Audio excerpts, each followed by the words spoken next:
students. Today we are going to start the next topic in the unit 1.3. Have you understood the previous topics in unit 1.1, that is be the best, and unit 1.2 Androcles and the lion? I hope you have understood. Now I hope you have done the activities in your notebooks about 1.1 also and 1.2 also. About 1.1 you have to solve the activities in English workshop. I told you that the bigger sized words are to be written in the bigger circle and the smaller ones in the small circle. Then rhyming words activity also you do. Again, true or false also you can do.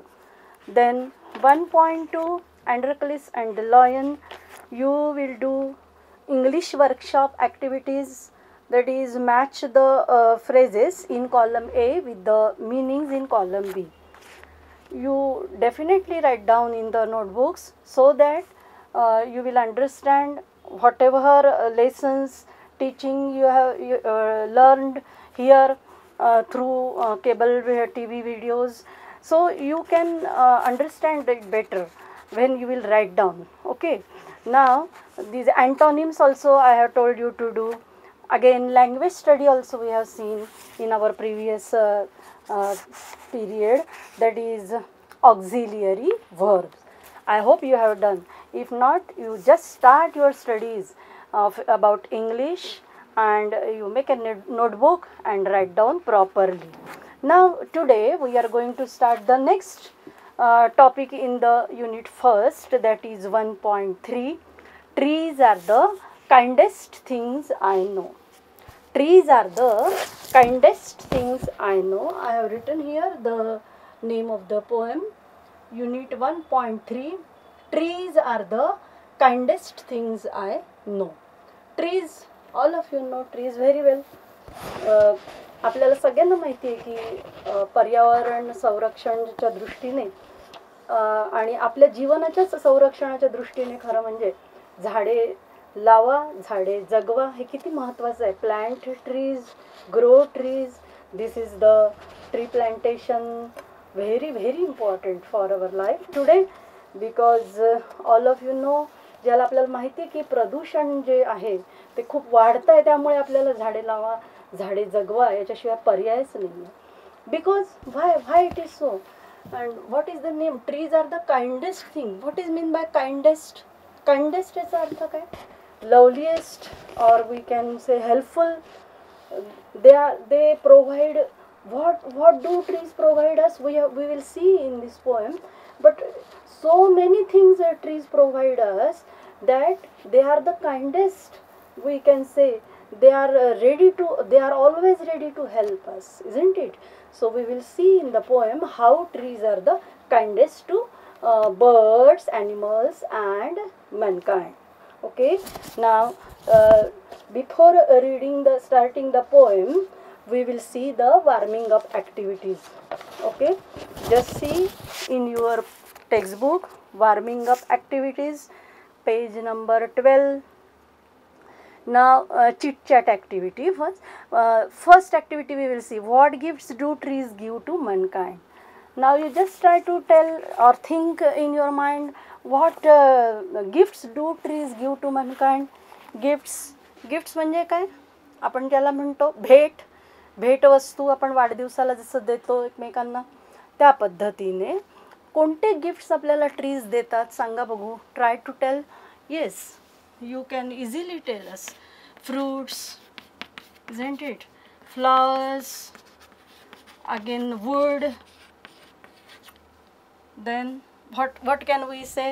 Yes, try to tell. Pure air, म्हणजे शुद्ध हवा. बरोबर आहे की नाही? मग इतक्या अनेक गोष्टी. वूड म्हणजे लाकूड. फळे, फुले, लाकूड, शुद्ध हवा, काय काय देत नाहीत वृक्ष आपल्याला. आपल्या अवतीभोवती आपण बघतो सगळं. So these are the gifts do trees give to mankind. Now second chit chat activity, name two parts of a tree that begin with these letters. Some letters are given and you know the parts of trees. Try to think B, F and T. I write here.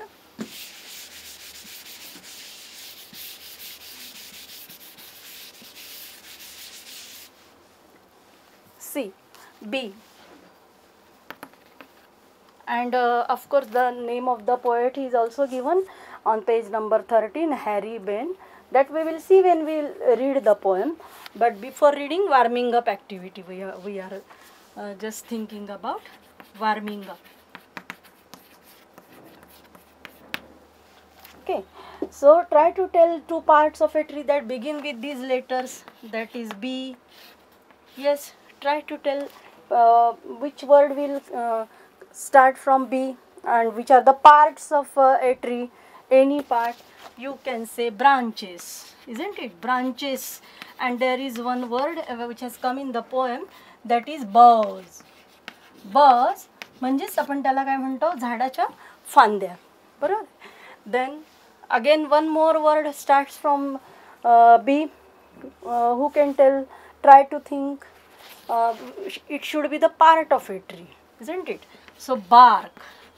Bark म्हणजे आपण त्याला काय म्हणतो, झाडाची साल, isn't it? Then one more letter it is asked to write down the two words which are the parts of a tree. F, which start from F. Yes, you can easily tell fruits. Just now we have seen, isn't it? Fruits and then flowers. These are the parts of tree. Parts of a tree. Branches म्हणजे फांद्या झाडाच्या, bark म्हणजे झाडाची साल, fruits, flowers, all of you know. And then again the third letter which is asked here, which starts from T. Which are the parts of a tree which starts from the letter T? So trunk. T is the letter.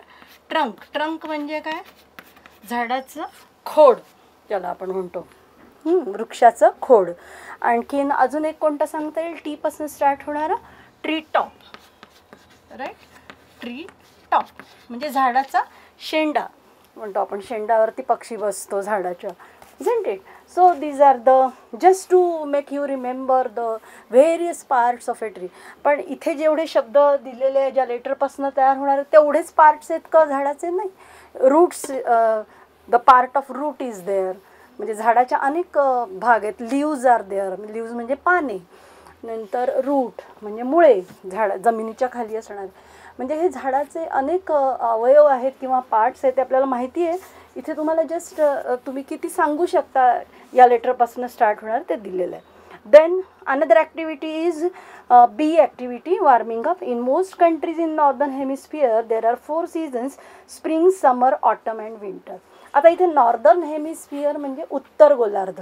का बरं उत्तर गोलार्ध? कारण ही कविता ज्यांनी लिहिलेली आहे, the American poet, so he is concern with that, maybe North America only. So north हेमिस्फियरमध्ये जे देश येतात तिथे जे सीझन्स आढळतात ते इथे ते दिलेले आहेत त्यांनी. But it is not like in India.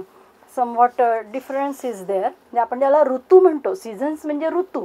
आपल्या इथे 6 ऋतू आढळतात वर्षभरामध्ये, कारण की पावसाळा जो आहे वर्षा ऋतू तो आपल्या इकडे भारतामध्ये आढळतो. पण ठीक आहे, इथे ह्या कवितेशी संबंधित जेवढे ऋतू आहे त्याचा आपण विचार करून ठेवूया. तर तिथे दिलेलं आहे spring, summer, autumn and winter. ते सगळे से रांगेनीच 1 2 3 4 असे येतात. ते म्हणजे मार्च, एप्रिल, मे ह्या 3 महिन्यामध्ये कोणता सीझन आहे? स्प्रिंग सीझन, ज्याला आपण वसंत ऋतू म्हणतो या पद्धतीने. समर म्हणजे उन्हाळा, ऑटम म्हणजे शरद ऋतू ज्याला म्हणतो आपण मराठीत, अँड विंटर मीन्स हिवाळा. ठीक आहे. आणि त्याच्यानंतर असं दिलेलं आहे पहा, artist paints pictures using colours. कोणता पण जो चित्रकार असतो तो कलरच्या मदतीने वेगवेगळे सुंदर चित्र काढतो, लँडस्केप काढतो, nature pictures he tries to draw. But poet or writer can also paint pictures in your mind or imagination. Imagination म्हणजे काय? कल्पकता तुमची. तुम्ही मनामध्ये तुमच्या कल्पनाशक्ती तुमची कशी आहे की त्याच्यावरनं तुम्ही इमॅजिन करू शकता की the different objects in nature which are very beautiful and they add to the beauty of nature. That's why we enjoy them. Blue sky, some examples are given: blue sky, soft white clouds, floating clouds. Then again, can you tell one or two? Yes, running streams, running rivers, then flowing water. What can we say? Waterfalls, धबधबा म्हणतो आपण त्याला. Then blue mountains असं म्हणतो पहा आपण. निळसर अशी निळाई दिसते आपल्याला, पर्वतरांगा दिसतात तेव्हा. All these are the beautiful landscape objects in nature, isn't it? Okay, now let us read the poem. Page number 13. Try to concentrate in your books. I read the poem, trees are the kindest things I know. The poet is of course American poet Harry Ben.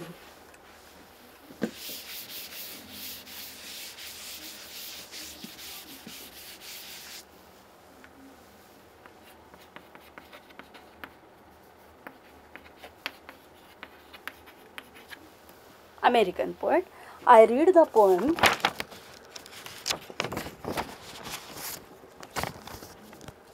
You see, all of you in textbook, before reading the poem, there is one question in the margin of the textbook, that where the poem is written.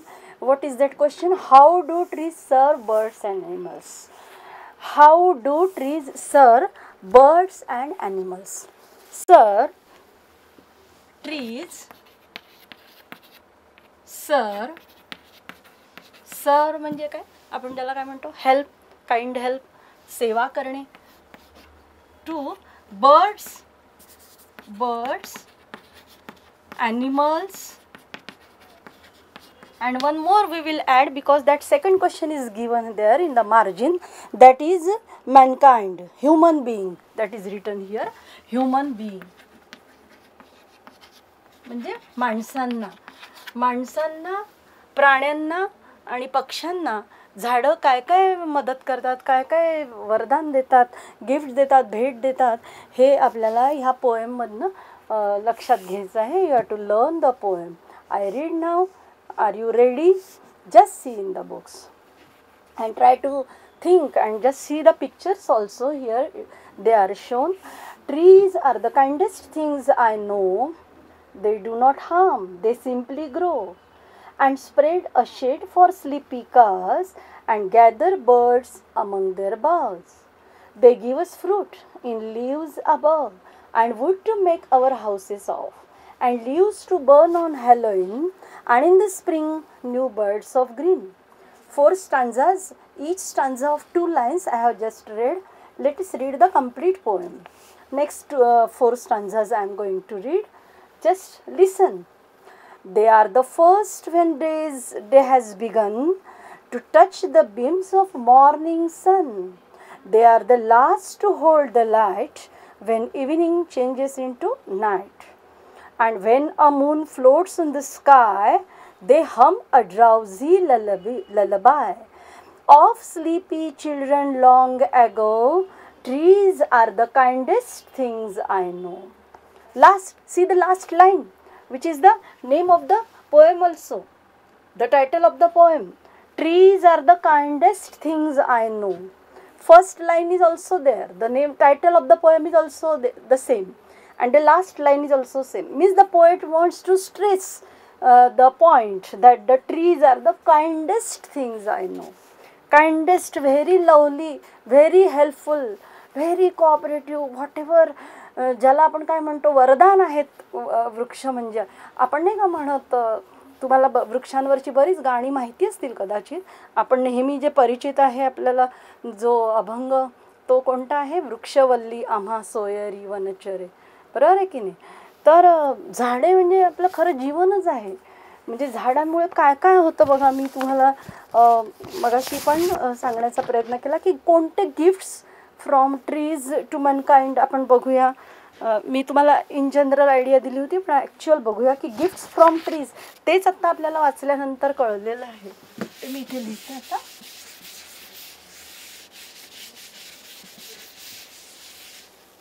बघा आणि तुम्ही पण सांगण्याचा प्रयत्न करा. Gifts from trees.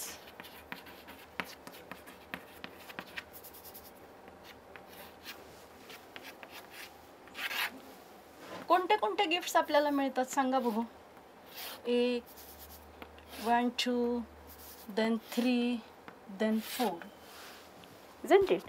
Try to tell one by one or think yourself one by one. We can one more we can add. Suppose 1 then 2 then 3 4 and 5. Yes, try to think one by one. Just see in the poem also and try to think yourself also. What are the gifts from trees to mankind?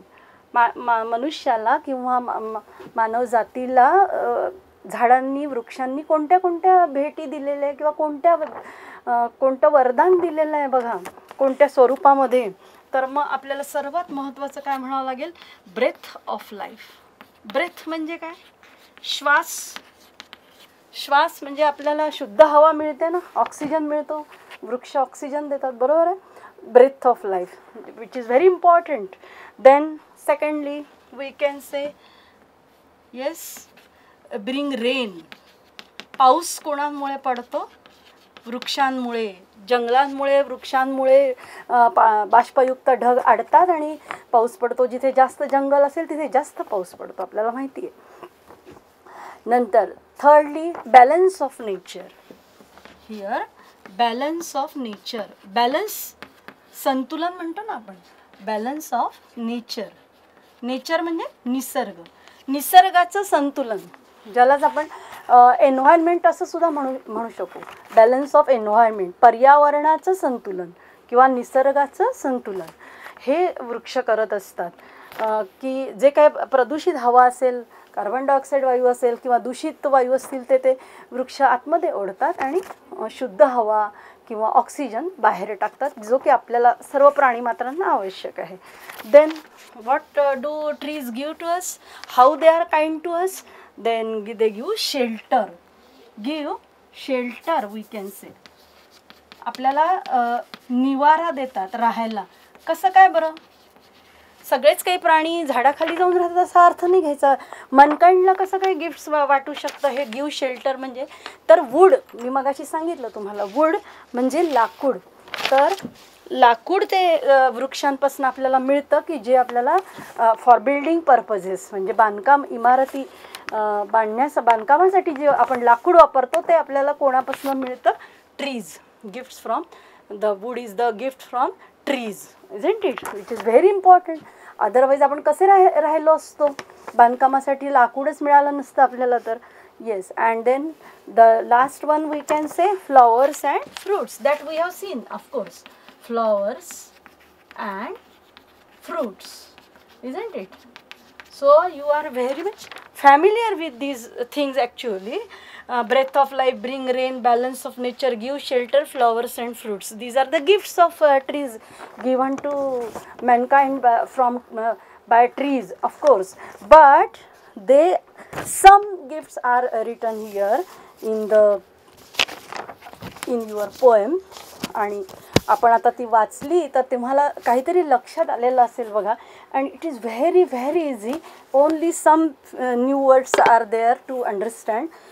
Just I write here some words and I explain. Have you got the idea about the gifts given to us from trees? I hope you have understood the idea. How trees are the kindest things we have to learn here. Now see, first stanza. Trees are the kindest things and no, they do not harm, they simply grow. Harm means what?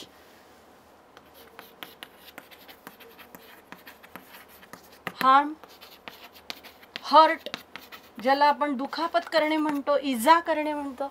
Trees कधी दुसऱ्यांना इजा करतात का? नाही. उलट बाकीचेच म्हणजे मनुष्य प्राणी उलट वृक्षतोड करतो, म्हणजे नुकसान करतो वृक्षांचं. Yes, they do not harm, they simply grow. Means very simple life trees live. अतिशय साधं जीवन जगतात वृक्ष आणि स्वतः साधं जीवन जगून मात्र सगळ्या गिफ्ट्स किंवा सगळे जे फायदे आहेत, ॲडव्हान्टेजेस आहेत ते दुसऱ्यांना देतात. Birds, animals and mankind. And spread a shade for sleepy cows. अजून काय काय करतात ते एक एक एक एक दिलेलं आहे बा प्रत्येक स्ट्रांझामध्ये. Shade for sleepy cows. You will see in this pictures one by one it is shown here how trees are kindest to birds, animals and mankind.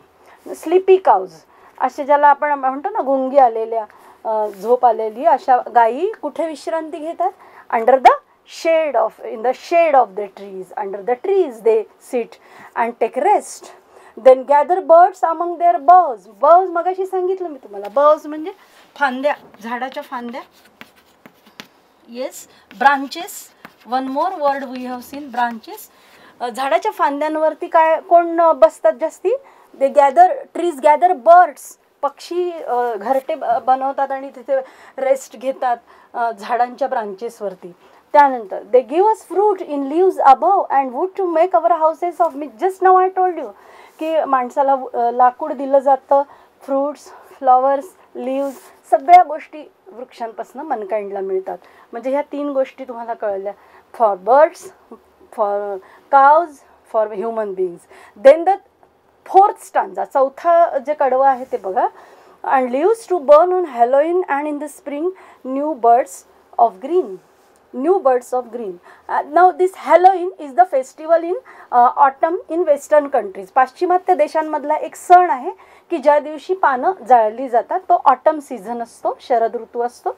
तिथे बऱ्यापैकी थंडी पण पडायला लागलेली असते आणि त्यांची एक ती पद्धत आहे की असं दिलेलं आहे ब त्याचा संदर्भ रेफरन्स की जसं आपण सर्व पितृ अमावस्या वगैरे करतो की नीती की आपले जे पितृ आहेत ते त्या दिवशी पृथ्वीवर येतात वगैरे, अशी त्यांची तिकडे कल्पना या सणामागे. Halloween. We are not concern with that. Only we have to see the function that or the gifts given to us by trees. Only that you have to understand there. And in the spring new birds of green. Spring season, त्याच्यामध्ये नवीन पालवी फुटते बघा. तुम्ही चित्रामध्ये बघितलेलं असेल की झाडांना छोटी छोटी नवीन पालवी जेव्हा फुटते तो स्प्रिंग सीझन आहे असं आपल्याला कळायला लागतं. दे are the first when days begun to touch the beams of morning sun. Morning sun means what? माहिती आहे सगळ्यांना? beams म्हणजे रेज ऑफ लाईट, प्रकाश किरणे. उगवत्या सूर्याचे, मॉर्निंग सन, उगवत्या सूर्याची प्रकाश किरणे सर्वप्रथम कशावरती पडतात? तर of course trees, leaves of trees. Then they are the last to hold light when evening changes in to night. They are the last to hold the light. म्हणजे जेव्हा मॉर्निंग सन असतं, सनराईज असतं, तेव्हा पण सर्वप्रथम ती प्रकाश किरण झाडांवरच पडतात. And when the sun set म्हणजे काय? आपण ज्याला सूर्य मावळणे म्हणतो. Sunrise and sunset. तर मग सूर्य मावळताना सुद्धा जी मावळतीची छोटी किरणं असतात ती अंधार होण्याकडे जाणारी, ती सुद्धा कोणावरती लास्ट पडतात? Trees only. जास्तीत जास्त वेळ आपण ट्रीजकडे बघू शकतो त्या सूर्यप्रकाशामध्ये, असा त्याचा अर्थ आहे. Yes, when evening changes into night. Now the last 2 stanzas, just pay attention. And when a moon floats on the sky, it is shown here in the picture. Moon सगळ्यांनाच माहिती आहे. तर जेव्हा मग चंद्र उगवतो रात्र झाल्यानंतर, when a moon floats on the sky, float म्हणजे तरंगणे. किती सुंदर इमॅजिनेशन आहे पहा कवीची की जणू काही आकाशामध्ये तरंगायला लागतो चंद्र. आता आपल्याला माहिती आहे भौगोलिक घटना वेगळी आणि इमॅजिनेशन वेगळं. The poets can imagine very nice images, isn't it? This is one nice image which adds to the beauty of nature. चंद्र उगवला अंधाऱ्या रात्री की किती छान दिसतो नाही का? आणि शांत चंद्र, त्याचा चंद्राचा जो प्रकाश आहे त्याकडे आपल्याला बघत राहावंसं वाटतं. They hum a drowsy lullaby. Lullaby, this important word is there, a drowsy lullaby. Lullaby, it is given here in your margin words. Yes, soft slow song to put to children to sleep. Soft song. अगदी हळुवार गायलेलं गाणं झोपवण्यासाठी लहान मुलांना, त्यालाच आपण मराठीत काय म्हणतो, अंगाई गीत, isn't it. So drowsy lullaby, drowsy म्हणजे झोप, sleeping, just feeling like sleep. झोपेला आलेल्या मुलांना गाण्यासाठी म्हटलेले गाणे, झोपवण्यासाठी म्हटलेले गाणे, त्याला अंगाई गीत म्हणतात. Yes, of sleepy children long ago. पण मग तुम्ही म्हणाल याचा झाडाशी काय संबंध आहे? Yes, that time means it is the trees, as if trees go on sleeping, then night starts and trees give us just they move like this, and they also give us joy that night has started. Of sleepy children long ago, trees are the kindest thing I know. म्हणजे ही झाडाची पानं संध्याकाळी थोडीशी हलतात पहा, छान, जणू काही ती हलून आपल्याला साथ घालतात की आता अंधार पडतोय, चला रेस्ट घ्या, झोपी जा. लहान मुलांना जणू काही अंगाई गीत म्हणतात वृक्ष, आणि त्याच्या साथीला कोण आहे, moon. So have you understood the poem? I hope you have understood. Very nice poem. Trees are the kindest things I know, and we have understood how do trees serve birds and animals.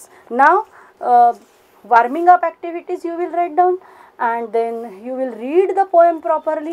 You will write down the meanings, new words of the new word meanings also, and you will learn the poem again.